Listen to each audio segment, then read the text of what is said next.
icyubahiro abantu baguteje ibigeragezo ntacyo ibigeragezo bizagutwara ababizanye niba bizahitana wavugirije imana imburu cyane wakomeza abashereje warani n'amabo nabonetse imbere y'Imana nta cyaha mfite nyirinyuguti yo kukurengera gusa nkayo nuko ugomba kuboneka imbere y'Imana nta cyaha ufite ikibazo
ngomba kwirukana abadayimoni b'ubukene aho ubukene bageraho abatuma mumvuga nabi abatuma mumvuka bose mbirukana mu gitondo saa 2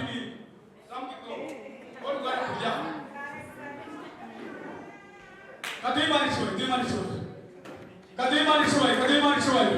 kadimani chubari sema haleluya. Niyo mpamvu n'abantu bose banguze bareba nabi turagukunda namaze kumenya ibanga namaze kumenya Wagitamye wamena. Wagitamye wamena. Ya mpamvu ubona ngo ufite umugabo uri umukecuru. Cyangwa se uri umukecuru. Kandi gukora divorce y'imyaka 50. So, bayo kuri divorce. Imyaka 50 yarashingiye afite abana afite abakazana. Tuvuye wamena. Hari karane yo guheza abantu muri gereza bakagwamo. Umwuka warazaduka azakora hehe? Kuko nashaka ko n'abantu bafite karande. Wagitamye wamena. Yo mama hanuri ibintu bitandukanye n'amawushuka. Hari karande yo twamaze kuyirukana kuyitsimbura. Kwirukana nk'uko abantu bahinga umurimo bakakura mu rwiri. Tugomba kwirukana ikaba mu bantu bagahabwa umugisha. Wagitamye wamena cyane ngo kabera. Amen. Kongera duheze Imana yacu cyane. Karande zikava abana bacu bakagira ubwenge. Bana bacu bakagira akazi muri iki gihugu. Amen. Bana bacu bagakundwa. Bana bacu bagakundwa. Ugakundwa n'umuzungu uri muri Amerika. Akakoza amafaranga. Nese akavuga wigekerwa twonga amabere y'abandi kuzutari kuyo. Ikibazo. Ngamwe gusinzira gusanga wagakiza ubundi se agakiza ni wababaza. Kibezo cy'agakiza ni iki? Iki? Kibezo cy'agakiza ko wakirijwe ni ibitangaza biri inyuma yawe. Uzakizwa usangiza umunyu murakiri. Kizwa siye. Ngo mukwesha ni ikimwe. Uwabesha ari musaza wakiriwe ke. Nzakizwa n'aba basanga nakiri. Imana yanjye sirazamenya ngo ni iki. Ikore. Ubuse nta bantu bakirwa bafite imodoka. Nta bantu bakirwa bafite etaje ikibazo. Babayeho neza. Kandi buzura umwuka we agenda mufite. Buzura umwuka we. Yageze yangatewe n'ibite byawe bingiye. Ufite umucezi ntawe. Atagagize ntawe ufite. Rero kuvuga. Nta mucezi. Ngataha base nta naye kuba muri. Hakubeje. Ibisazo gute wabura. Kajanga baranza tata. Ni tani. Ibi bisazo bazuga wabura. Abana bakari kwishuri ntazo bavu. Wazi kuraye. Ntigasohoka. Dukeneye ibihamya. Yego. Yerekana ko twakirijwe. Abanyamahanga beko twakirijwe. Imana twase ari Imana y'ukuri. Itandukaniro. Nibyo. Tukina no dabari nta kintu. Ngo bari bakina kwa mfungu hasi. Ngo bafatira umuhanda. Dukeneye Imana igera n'abantu. Nibyo. Dukeneye Imana wayitanye wamena cyane. Imuru sengero yo gushaka. Iyo. Dukure mu busenge. Ngo urakirwe. Je sinzabana, sinoga, sinanga. Igomba kuba imodoka rero.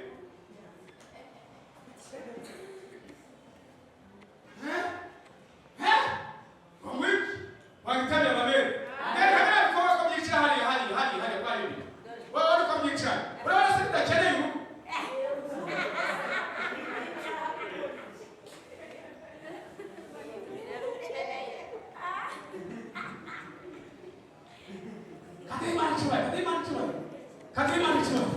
Kadimani chwa. Dukeneye agakiza kavuga. Agakiza gafite imirimo ivuga. Agakiza kuko wundi byane bana parafo nebageze gute. Agakiza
ukijijwe afite imodoka ariko umugore afite ijipe abana bose bafite imodoka yabo bafite imodoka ihaha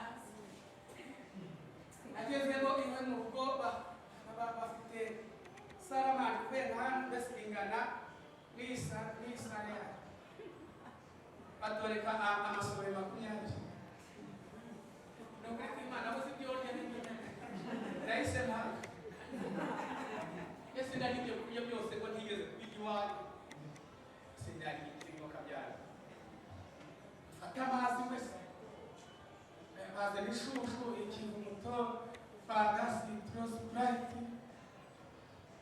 inkoko isamaki menya bazanyemo n'inuma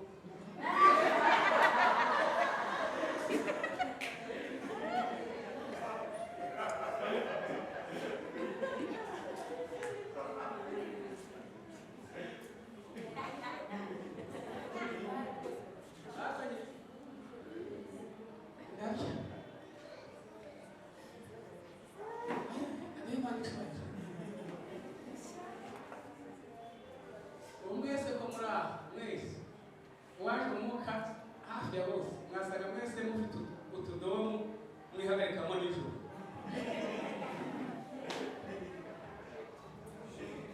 bose wakwituma mu nzu akiwagira mu nzu ntibyamuye mwareka tukabyiza Yesu kuri kugira ngo uko twakwakiriye ariko iyi n'ibindi bintu dukeneye ubu abantu bari gutuka leta y'u Rwanda ngo yabakuye mu manegeka niyo yabashizemo se hari murayifite ubusa ntabwo mu mujyi wa Kigali uzamo abantu babiri hazamo umushoramari n'umuntu wavuganye n'Imana neza by'ukuri kandi ibyo nabivuze kera mu 1996 nawe ngo Kigali izaturamo abantu babiri umushoramari ufite amafaranga n'umuntu wavuganye na nyiri kandi bari bese muzagera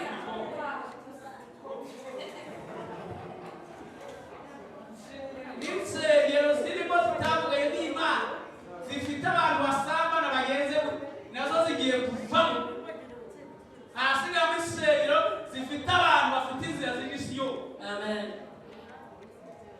maze turore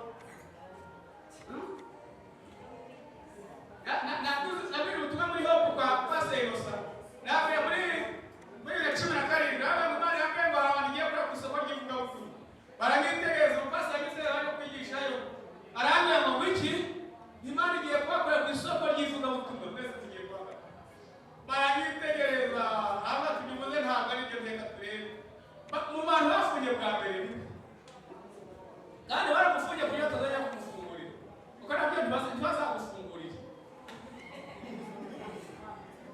ntibashaka kujya kumufungurira keka aje imbere yawe ibidashoboka ayo nabo bagiye gusezera muri iyi minsi mikeya batubye ngo amen batubye ngo amen biravuga ngo abantu bafite inzira z'isiyoni abo ngabo Imana igiye kubagira neza amen abantu bakirire bafite imitima imeretse niko Yesu yanditse muri Yohana 3:6 avuga ngo uwo nitaho ni umukene ufite umutima umeretse agahindisha umushyitsi n'ijambo ryanje amen ufite umutima umeretse uwo yaguseba kandi ufite umutima umeretse agahindisha umushyitsi n'ijambo ryawe amen uwo ntabwo ari inzobe si mukara si miliyoni ni umuntu ufite umutima umeretse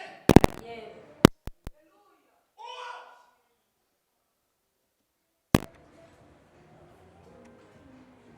wikwifata ku mutima tumatwi Yesu ni byose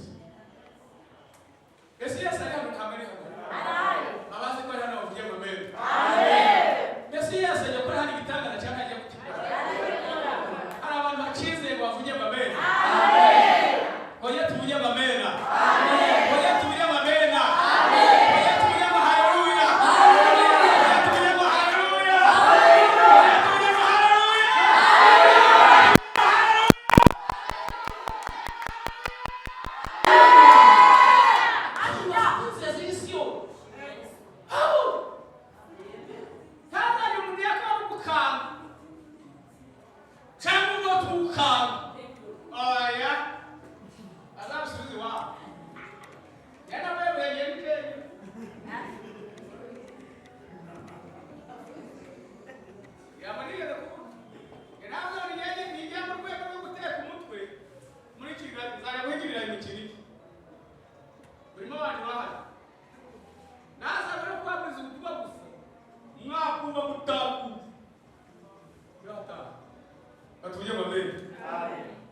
twongere tujye mu amena.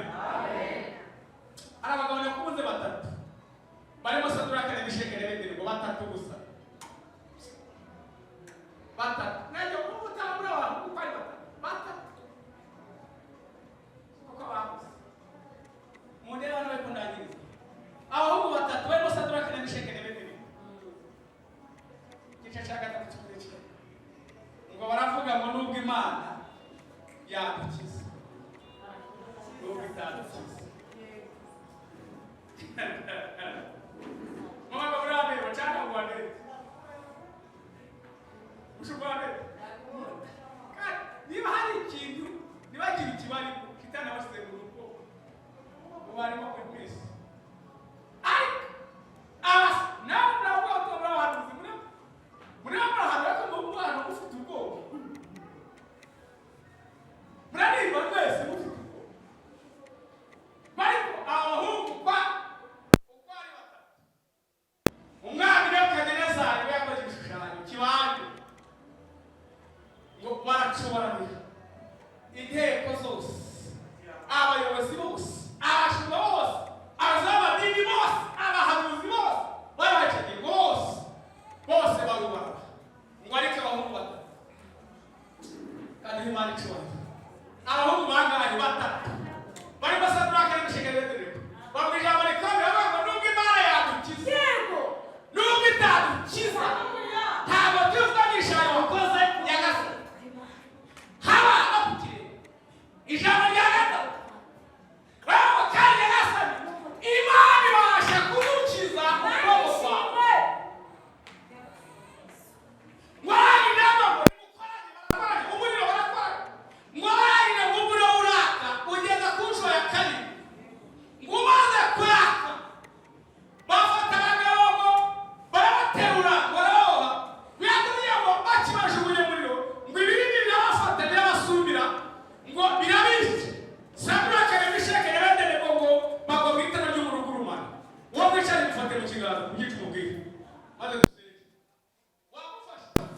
Wamufashe mufate cyane mubwiye ngo uko byagenda kose Imana izagutabara wageze.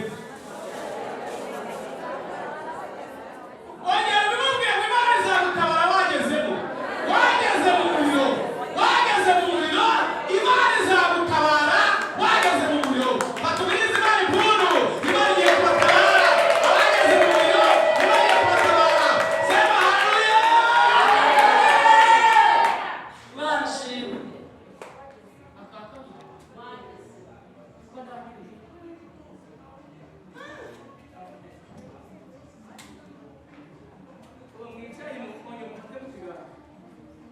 Mubwire ngo iri joro mubwire iri joro Imana iguhaye umuntu wa kane.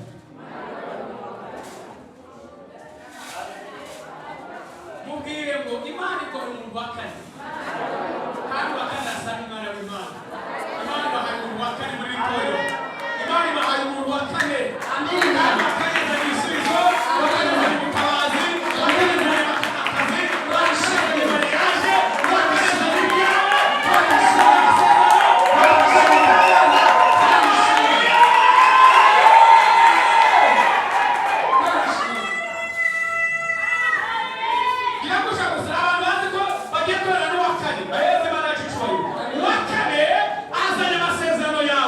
wa kane ni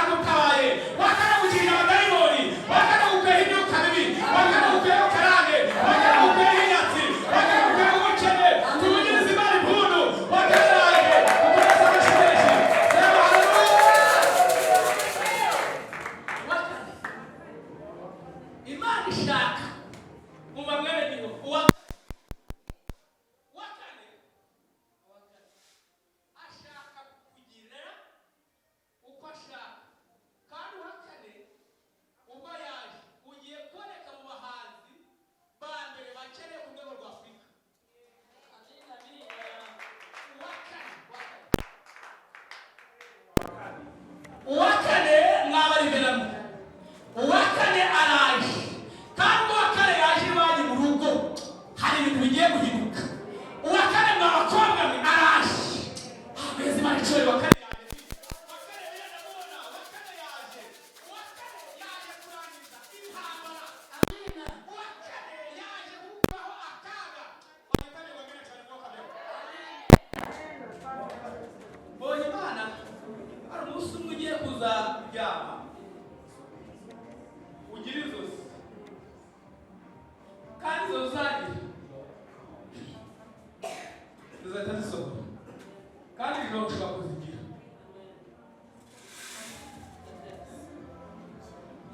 abantu benshi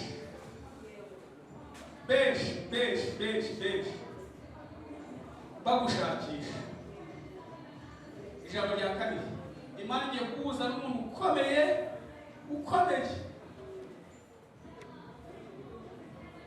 umuntu ukomeye kandi nimara guhura uzajya utangira fondasiyo y'urusengero.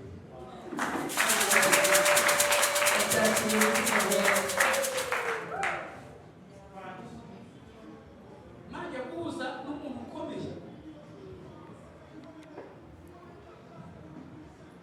Ijambo rya kabiri, Imana itsibije amateka mabi yabonetse, itanze amateka akomeye muri makeya.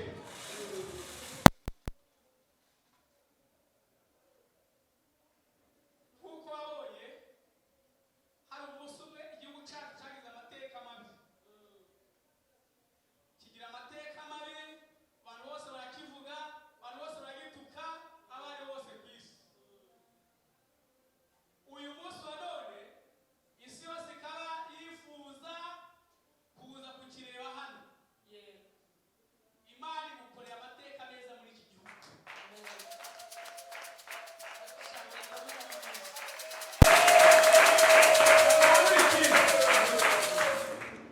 Icyahara ngo hari ikintu gikomeye. Ntabwo mpano utuntu tworoshye.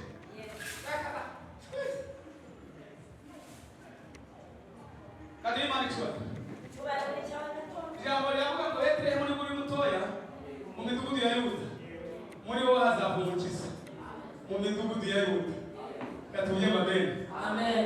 Katuye amen. Amen. Mbonye abantu mu masengesho y'abayobozi y'igihugu, mbonye Imana igutoreje muri abo.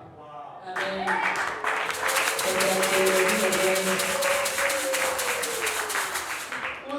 Uzatumirwa uhamagarwe kuri telefone mu masengesho yo gusengera abayobozi b'igihugu. Amen. Imana igutoranyije muri abo. Abyakiriye mu izina rya Yesu. Nubwo habonetse abakurwanya n'abakuvuga ukutari, bamuri hano ndiya mutagira ishere kuvuge wa amen. Imana uyu munsi iragutwikuje. Amen. Uyu munsi iragutwikuye, iguhaye umugisha. Icabe iguhaye umugisha uzahagarara mu iterano ugashima. Igora ndi mugisha wundi uzicara iwawe mu nzu ugashima Imana buciyeho mu nzu. Iguhaye ikintu gikomeye utemere gushima abantu bumva. Kizumva ni iwawe mu nzu gusa. Urayumva neza?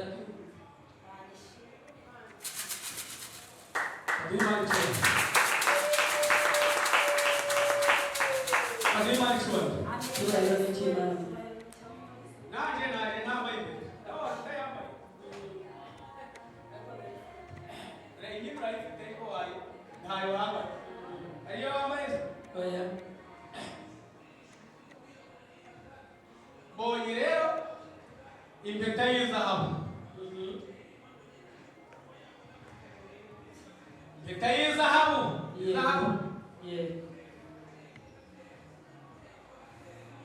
Imana ubwayo ikwambitse. Ndayakiriye mu izina rya Yesu. Y'izahabu. Y'izahabu. Kandi umunsi uzambaye impeta y'izahabu. Yego. Uzura indege. Amen. Iyo utari izahabu. Oya. Ntabwo ari izahabu. Ni izahabu. Ariko Imana iguhaye impeta y'izahabu. Yego. Mu rwego rw'umwuka y'izahabu. Nziza cyane. Umunsi wayambaye uzurira indege uje kuvuga ubutumwa muri Amerika. Amen.